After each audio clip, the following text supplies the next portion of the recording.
Hey everybody, it's Jen Wyatt, and I'm here today to talk to you about what is not taking action costing you. If you've been around me long enough, you know that productivity and getting things done is really my lifeblood, but I often think about the times when I feel stuck or I feel like I'm procrastinating or I'm just not moving fast enough. I often think about what am I doing, what am I not doing that is getting me there or not getting me there. So again, the title is What is Not Taking Action Costing You? Now, in our businesses, we often identify the steps that we need to take to reach our business goals, and we make a plan and we have this great thing.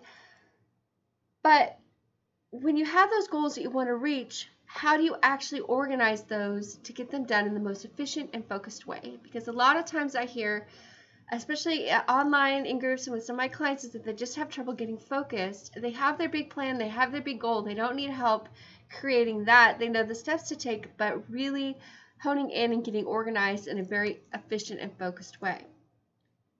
You also have to leave room in your day, because we can schedule our days so full that we don't get anything done because we feel like, oh my gosh, I have no room to breathe. So we want to leave room in our schedule too that's open, so you can go with the flow, or if an unexpected direction crops up in your business, or if a new business model comes up, not that you're looking at shiny object syndrome and running all over the place, but that you have room in your day to do something new, not so much in your day, but in your time and in your goal, to change and flow. Because again, if you've been around me long enough, you'll know that business is all about experimentation, about trying what works and what doesn't work, and really working and amplifying the things that do work. The same as for productivity.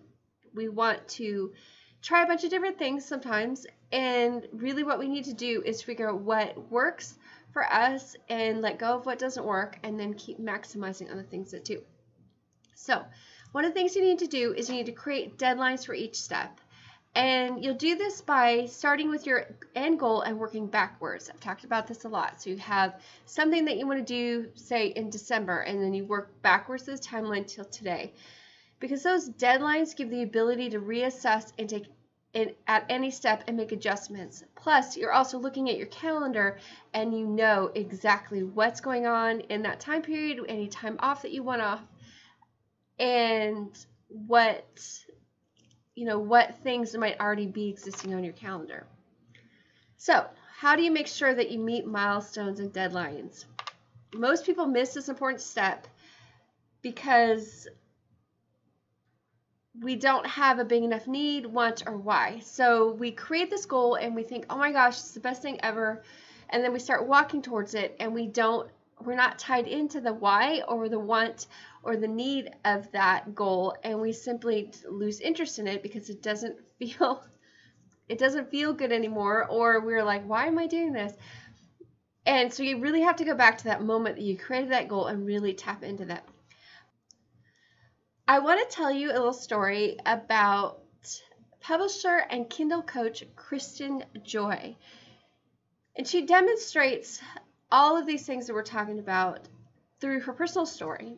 And she starts off by telling us that her lack of energy and chronic illness, how that affected her life, and how it affected her business, and how it caused her to not really want to do anything. It caused her to really feel stuck, and to, how can I push forward when I feel terrible all the time, I feel really tired.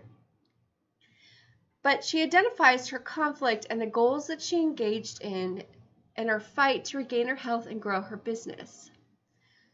And she said, but I wanted to travel. I wanted to explore, experience, and learn. I wanted to have the life I saw others living.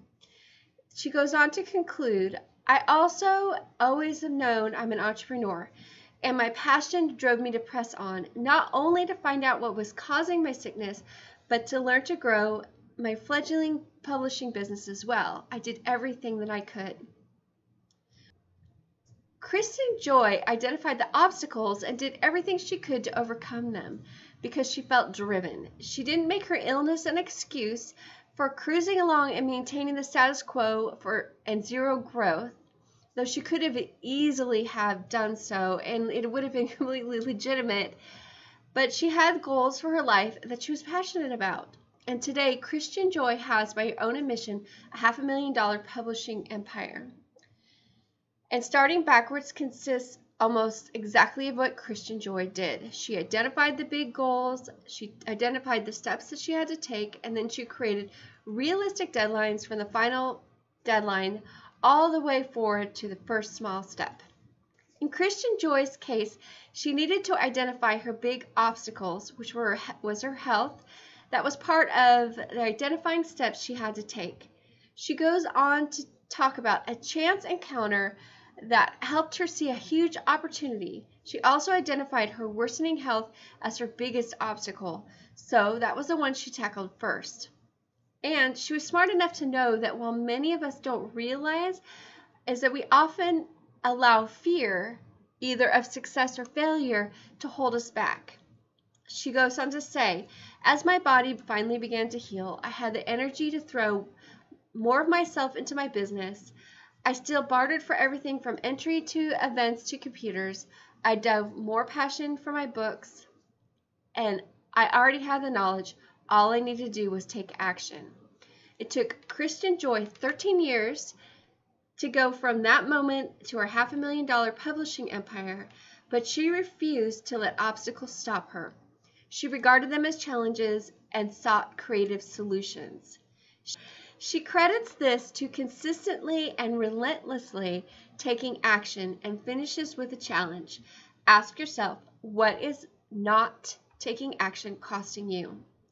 Everything else, setting deadlines, backwards outsourcing, accountability partners, even hiring a business coach or consultant, at the end of the day, there's strategies.